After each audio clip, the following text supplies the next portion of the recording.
The autumn sun dipped low over the rolling hills of Napa Valley, casting long shadows across the manicured lawns of Willow Creek Vineyard.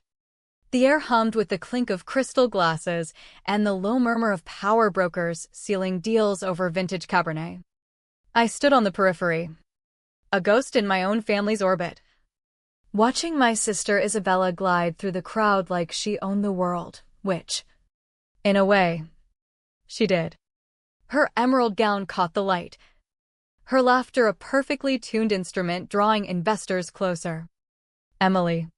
Sweetie," my mother Evelyn called without glancing my way, her diamond earrings glinting as she schmoozed a venture capitalist from Sand Hill Road. "Be a dear and check on the charcuterie? It's looking sparse." I wasn't the help. I was her daughter, the one who'd coded the fintech AI that built this empire. But 3 years of being edged out had conditioned me, like a dog trained to heel. I almost moved, muscle memory kicking in, before the bile rose in my throat. Then came Brandon's voice, booming like thunder over the terrace. My brother-in-law, Isabella's trophy husband with his Yale polish and shark's grin, raised his bourbon high. "Why bother Emily with that? Let the garbage handle the garbage." The words landed like a slap, and the laughter followed, rich, unapologetic, rippling through the elite guests. My father Thomas chuckled, clapping Brandon on the back. Isabella just smiled, her eyes flicking to mine with that familiar mix of pity and triumph. My own blood, toasting my humiliation. The phone in my pocket buzzed once. A text from my old ally. "Jordan, ready when you are." I pulled it out, fingers steady despite the storm inside. "Terminate the merger," I said into the speaker, voice cutting clear through the chatter. "Full withdrawal.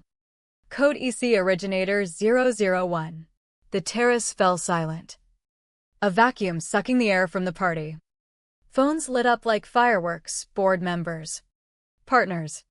Isabella's face draining to ash as she snatched the nearest device. "What? What is this?" she hissed, her composure cracking like thin ice. The weight of those 8 words hung in the air, heavier than the fog rolling in from the bay. Isabella's eyes locked on mine, wide with dawning horror. "You can't. You don't have access anymore." But I did. They'd overlooked the backdoor protocols I'd embedded in the system years ago, when Carter Analytics was just a spark in a dingy Brooklyn loft. The merger with Apex Ventures, $800 million on the line, poised to catapult Isabella's vision into the stratosphere, was crumbling in real time. Notifications pinged, deals suspended pending audit. Irregularities detected in core IP. Brandon's glass slipped from his hand, shattering on the slate tiles. The sound echoed like a verdict. "You called me garbage," I said, my voice low but unyielding, the hurt twisting like a knife in my gut. "But garbage doesn't hold the master keys to the algorithms powering your fortune. Garbage doesn't have the timestamps proving who really architected this beast." Evelyn's hand flew to her pearls, her face a mask of feigned shock. Thomas stepped forward, his executive bark softened to a plea. "Emily, think about what you're doing." "What I'm doing?" The rage simmered, years of swallowed words bubbling up. "I've thought about nothing else for 3 years. While you all smiled and erased me, I turned, walking away as the whispers erupted into chaos. Isabella's voice chased me, "Get the lawyers, now." But it was too late. The silence I'd endured had finally spoken. And it roared.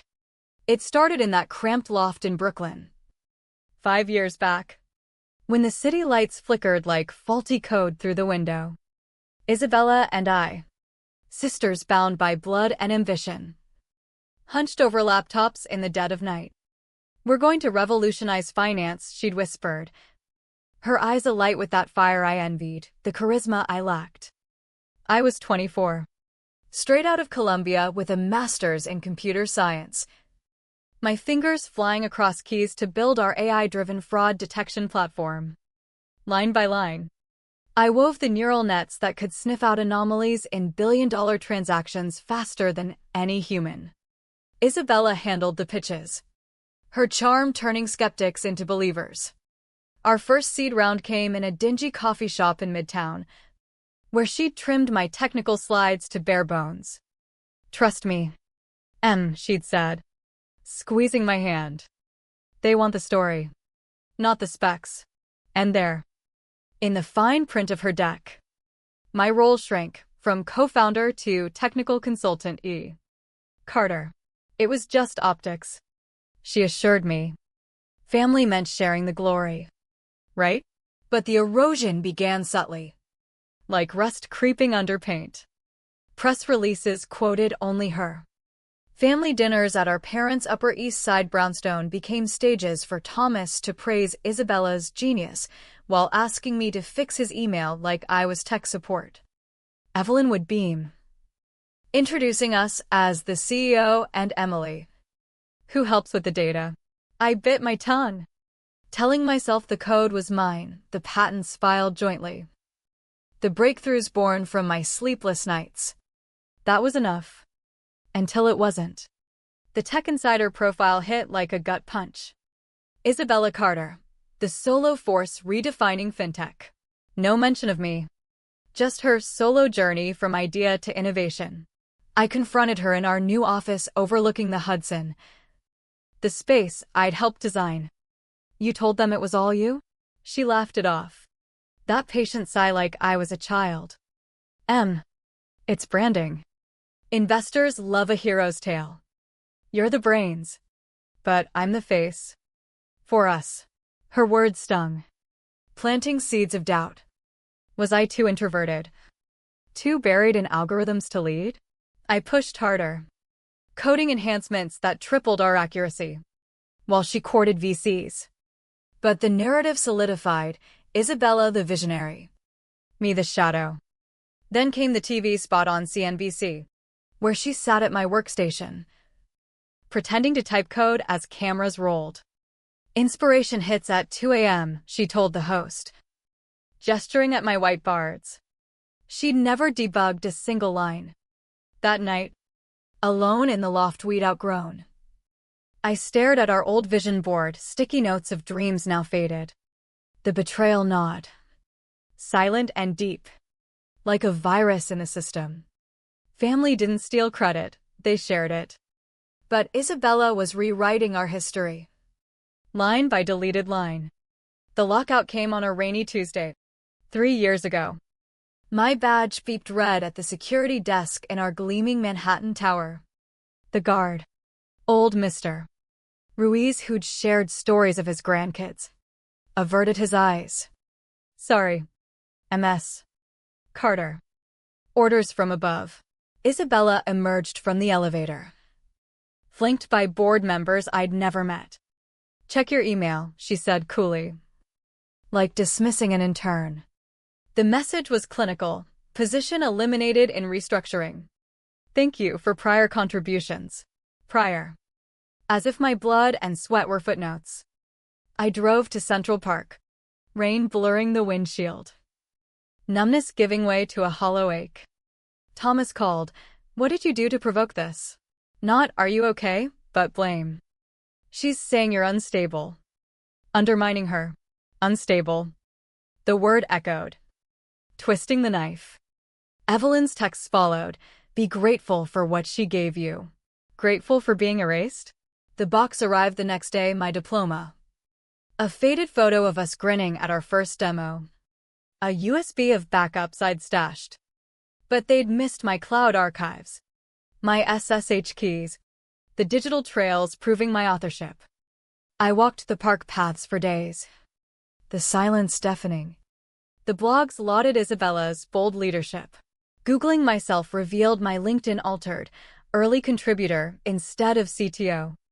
They weren't just firing me, they were obliterating my existence. The pain festered. A quiet storm building. I could sue, scream. But in this world, narrative trumped truth. Unless I waited. Gathered shadows into weapons. The lawyer's office in Lower Manhattan reeked of polished wood and defeat. Harlan Reed scanned the patents, his frown deepening. These amendments. Your signatures on them. I hadn't signed. But the dates matched my collapse 2 years prior, after losing our grandfather. The one who'd believed in me when no one else did. Grief hit like a tidal wave, panic attacks, blackouts. 2 weeks in Bellevue's psych ward. Medicated into fog. Isabella visited daily. Holding papers. Just insurance forms. For your care. I signed. Trusting her. Now, those forms transferred my patents to her. Your father's notary stamped them, Reed said. And she filed continuations as sole inventor. Hired coders to refine my work. Affidavits claiming she directed it all. Proving coercion? Tough, he admitted. They'll paint you as fragile. Fragile. The word ignited fury. They'd weaponized my vulnerability. Turned love into leverage. I left with copies, vowing not to rush.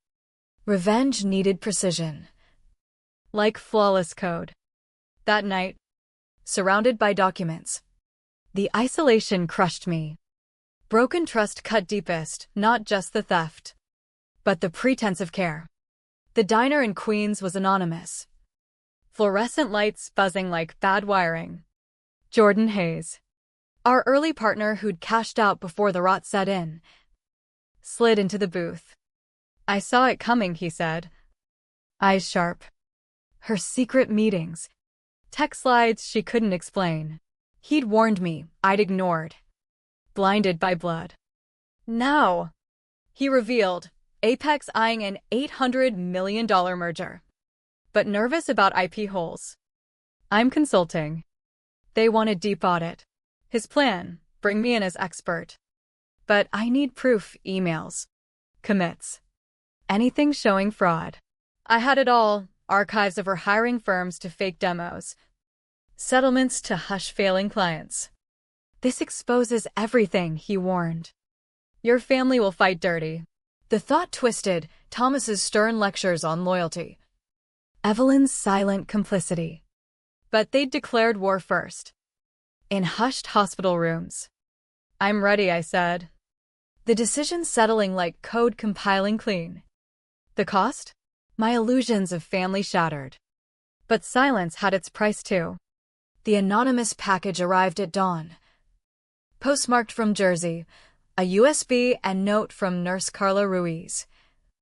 Mr. Ruiz's daughter. Who'd assisted at Bellevue. Guilt's eaten me for years. You were out of it, they knew. Audio files, Isabella's voice. Clinical. The meds have her docile. How many signatures? Thomas, patents, transfers. It's for her health. The merger demands clean IP. Texts, Brandon urging. Unstable relatives tank valuations. Photos, me sedated. Isabella posing for social media. Captioning supporting sis through tough times. While building her saintly image. Carla's affidavit, she signed confused. Non-responsive. Evidence of premeditation. Fraud. I sat in my car. Tears burning. They'd orchestrated my lowest point. Called it mercy. The pain morphed from ache to resolve. Jordan met me at Reed's. This turned civil to criminal. We built the case. Methodical. The tension coiling like a spring. Napa's golden light mocked the vineyard's facade. I arrived invited. Expected to play the dutiful ghost. Isabella's circle laughed as Brandon quipped. Let garbage handle it.